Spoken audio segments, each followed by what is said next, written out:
నమస్తే.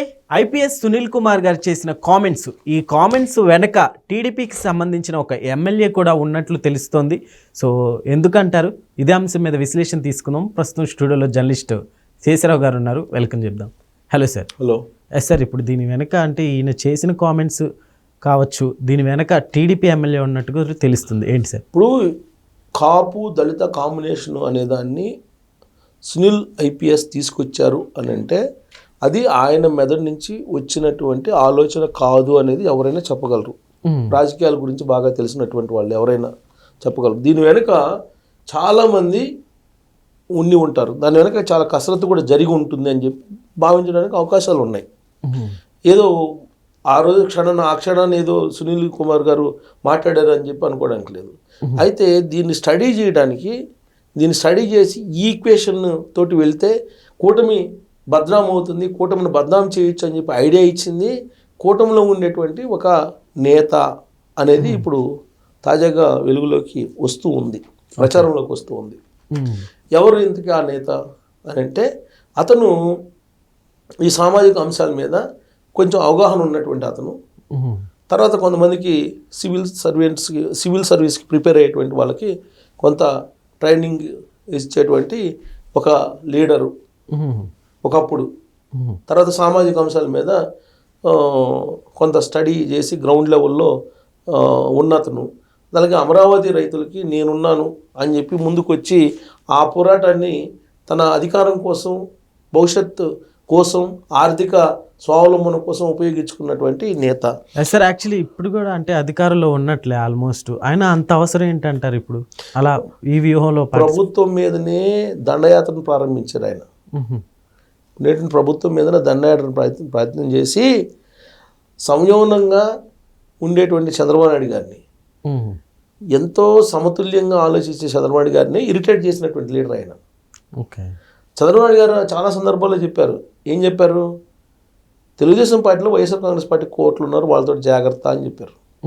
అలాగే ఈ మధ్యకాలంలో నేను పొరపాటున బీఫామ్ ఇచ్చాను అతనికి అని చెప్పి కూడా కామెంట్ చేశారు.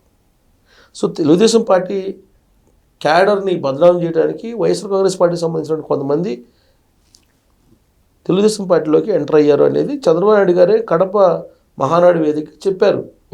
సో కోర్టులు ఉన్నారు, జాగ్రత్త, వాళ్ళు తప్పు చేసి తెలుగుదేశం పార్టీ క్యాడర్ మీద వేసే అవకాశం ఉంది అని చెప్పి ఆయన అప్రమత్తం చేశారు. అలాగే లీడర్లలో కొంతమంది వైఎస్ఆర్ కాంగ్రెస్ పార్టీ కోర్టులు ఉన్నారని చెప్పి ఆలస్యంగా ఆయనకు అర్థమవుతుంది. అందుకే పొరపాటు నేను బీఫామ్ ఇచ్చారని చెప్పే మాట ఆయన అన్నారని అంటే ఏ స్థాయిలో వైఎస్ఆర్ కాంగ్రెస్ పార్టీ కోర్టులుగా వాళ్ళు వ్యవహరిస్తున్నారనేది అర్థమవుతుంది. సో ఓవరాల్గా ఇప్పుడు ఏంటి, అసలు కూటమి ప్రభుత్వాన్ని లేదంటే కూటమిలో ఉండేటువంటి పార్టీలని బదనాం చేయడానికి ఎలా చేయొచ్చు అనే దాని మీద ఒక పెద్ద స్టడీ చేసి ఈయనే బెంగళూరుకి తాడేపల్లికి పంపించి ఈ మొత్తం ఆపరేషన్ని చేయడానికి ఉపయోగపడ్డాడు అనేది వినిపిస్తుంది. ఎందుకంటే ప్రభుత్వంలో ఇంటర్నల్గా ఏదైనా జరిగేది ఉంటే ఆయనకే తెలుస్తుంది. తర్వాత ఈ ప్రభుత్వాన్ని ఏ విధంగా బదనాం చేయొచ్చు, సామాజిక ఈక్వేషన్స్ ఏవేవి ఈ కూటమికి అండగా ఉన్నాయి అనేది కూడా ఆయనకి తెలుసు. సో అందుకే ఆయన ఇచ్చినటువంటి సలహా, ఆయన ఇచ్చినటువంటి సూచనల మేరకే ఇవన్నీ జరుగుతున్నాయి అని చెప్పి ఒక చర్చ ఇప్పుడు పొలిటికల్ సర్కిల్స్లో బాగా స్ప్రెడ్ అవుతుంది. లేదంటే సునీల్ కుమార్ గారు ఐపీఎస్ ఇప్పుడు వచ్చేసి డిసెంబర్ 4వ తారీఖున విచారణకు హాజరు కావాల్సిన ఆయన సమన్లు అందుకున్న తర్వాత ఈ విధంగా కామెంట్ ఎందుకు చేస్తారు? అప్పటికప్పుడు ఇదంతా అయ్యే పని కాదు కదా. దీని వెనుక ఉంది కారణం ఏంటంటే ఎస్సీ మాలలు అనేది ఒక ఫ్లేవర్ తీసుకురావాలి, ఎస్సీ మాలకు అన్యాయం జరుగుతుంది అనేటువంటిది తీసుకురావాలి అనే ఆలోచన ఈ లీడర్ ద్వారానే వాళ్ళకు వచ్చిందని. ఎందుకు? గతంలో తెలుగుదేశం పార్టీ అధికారంలో ఉన్నప్పుడు ఎస్సీ మాలలకు ప్రాధాన్యత ఇచ్చింది. ఇప్పుడు బాలయోగి ఉన్నారు, బాలయోగి గారిని స్పీకర్ చేసింది, దళిత లోక్సభ స్పీకర్ని చేశారు. అలాగే మీకు ప్రతిభా భారతి గారు, వీళ్ళందరూ ఎస్సీ మాలలు. సో తెలుగుదేశం పార్టీ ఎస్సీ మాలలకి చాలా చేసింది. అయినప్పటికీ తెలుగుదేశం పార్టీకి దళిత వర్గాల్లో మాలలు ఎక్కువగా కాంగ్రెస్ పార్టీ వైపు ఉండేవాళ్ళు. మాదిగలు తెలుగుదేశం పార్టీకి సాలిడ్ ఓట్ బ్యాంక్ ఉండేది అనేది సహజంగా రాజకీయంగా అవగాహన ఉన్నటువంటి వాళ్ళు భావిస్తారు. ఓకే. బీసీలు సాలిడ్గా ఉంటారు, ఎస్టీల్లో గిరిజనులు, లంబాడాలు కానీ వీళ్ళు తెలుగుదేశం పార్టీకి సాలిడ్గా ఉంటారు. సో ఎటొచ్చి మీకు ఓవరాల్గా ఒక అభిప్రాయం ఏంటంటే బ్రాహ్మిన్స్, ఓకే, ఎస్సీ మాల, అలాగే రెడ్డి, ఈ 3 కాంబినేషన్స్ కాంగ్రెస్ పార్టీకి అనాదిగా ఉండేది అని. ఆ తర్వాత మారిపోయింది. తర్వాత మారిపోయింది సిచ్యువేషన్. ఇప్పుడు రెడ్డిస్ అనేది ఇప్పుడు వైఎస్ఆర్ కాంగ్రెస్ పార్టీకి ఎక్కువ ఉంటారనేది ఒక ఈక్వేషన్. ఎందుకు? కాంగ్రెస్ పార్టీ నుంచి వాళ్ళు రాజకీయం చేసుకుంటూ వచ్చారు. ఆ కాంగ్రెస్ పార్టీ ప్రతిరూపమే YSR Congress party. So YSR Congress party వైపు ర్యాలీ అయ్యారు. ఆ తర్వాత మళ్ళీ ఇప్పుడు 2024లో తెలుగుదేశం పార్టీ వైపు ర్యాలీ అయ్యారు. ఎందుకు? జగన్మోహన్ రెడ్డి గారు లీడర్గా ఉంటే రెడ్డి సామాజిక వర్గానికే బ్యాడ్ నేమ్ వస్తుంది అనేటువంటి ఫీలింగ్లో ఆ సామాజిక వర్గంలో ఉండేటువంటి వాళ్ళు కొంతమంది ఉన్నారు. ఓకే. ఇప్పుడు విజయసాయి రెడ్డి గారు ఏం చెప్పారు? జగన్మోహన్ రెడ్డి గారితో మనం రాజకీయాలు చేయలేమని చెప్పారు. వేమిరెడ్డి ప్రభాకర్ రెడ్డి గారు నెల్లూరు ఎంపీ ఉన్నారు, ఆయన కూడా అదే భావంతో ఉన్నారు. అంటే జగన్మోహన్ రెడ్డి గారు అసలు రెడ్డే కాదు, సామాజిక వర్గం పరంగా అనేది వాళ్ళు మన రెడ్లకి సామాజిక వర్గానికి చెడ్డ పేరు తీసుకొస్తున్నాడు అని చెప్పి అంటారు. అసలు అతను రెడ్డే కాదు అని చెప్పేసి జేసీ బ్రదర్స్ అంటారు. ఇవన్నీ ఉన్నాయి, చాలా ఈక్వేషన్స్ ఉన్నాయి. ఇప్పుడు జనరల్గా ప్రతి వాళ్ళకి ఒక గోత్రం ఉంటుంది. ప్రతి సామాజిక వర్గానికి ఒక గోత్రం ఉంటుంది. రెడ్డి సామాజిక వర్గంలో ఉండేటువంటి వాళ్ళకి అందరికీ గోత్రం ఉంటుంది. మీరు వైఎస్ ఫ్యామిలీకి గోత్రం ఏంటి అనేది చెప్పుకుంటారు చాలామంది. ఇప్పుడు ఇది జేసీ దివాకర్ రెడ్డి, ప్రభాకర్ రెడ్డి అనేక సందర్భాల్లో చెప్పారు. ఏమైనా చాలామంది రాయలసీమలో ఉండేటువంటి వాళ్ళు కూడా వాళ్ళు రెడ్డి సామాజిక వర్గం కాదు అని చెప్పి చెబుతుంటారు. ఓకే. మీడియాలో కూడా చెప్పారు కదా చాలామంది.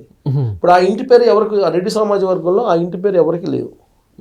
జనరల్గా ప్రతి క్యాస్ట్లో కూడా ఒక ఇంటి పేరు ఉందంటే చాలామందికి ఉంటుంది ఆ ఇంటి పేరు.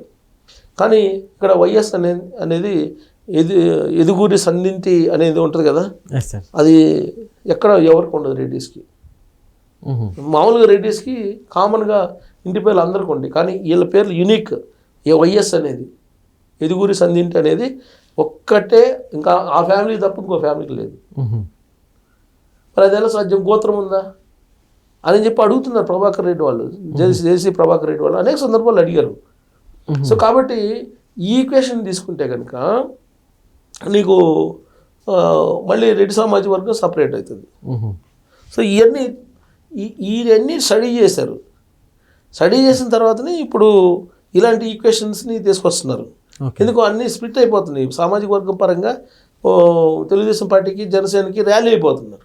సో ఉన్నటువంటి వాళ్ళు జారిపోతున్నారని చెప్పి ఈ కాపు దళిత కాంబినేషన్ తీసుకొస్తే సక్సెస్ అవ్వచ్చు అని చెప్పి కూటమిలో ఉండేటువంటి లీడరే ఇచ్చాడనేది ఒక హింట్.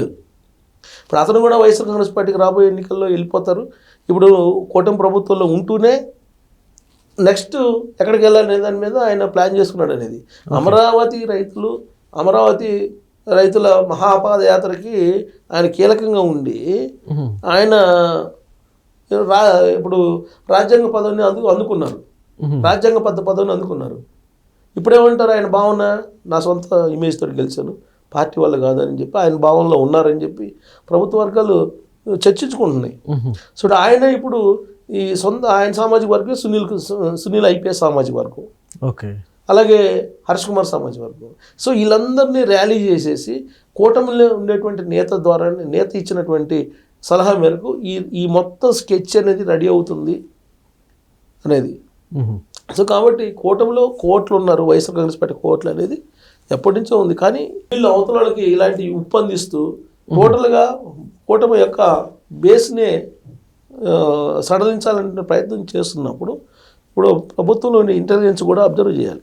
ఓకే, అబ్జర్వ్ చేస్తే అసలు ఏం జరుగుతుంది, అసలు ఎవరు సునీల్ కుమార్ వెనక ఎవరున్నారు, సునీల్ కుమార్ గారికి ఇలాంటి ఉప్పందించింది ఎవరు, ఇవన్నీ రాబోయే రోజుల్లో బయటకు వస్తాయి. Okay sir, thank you.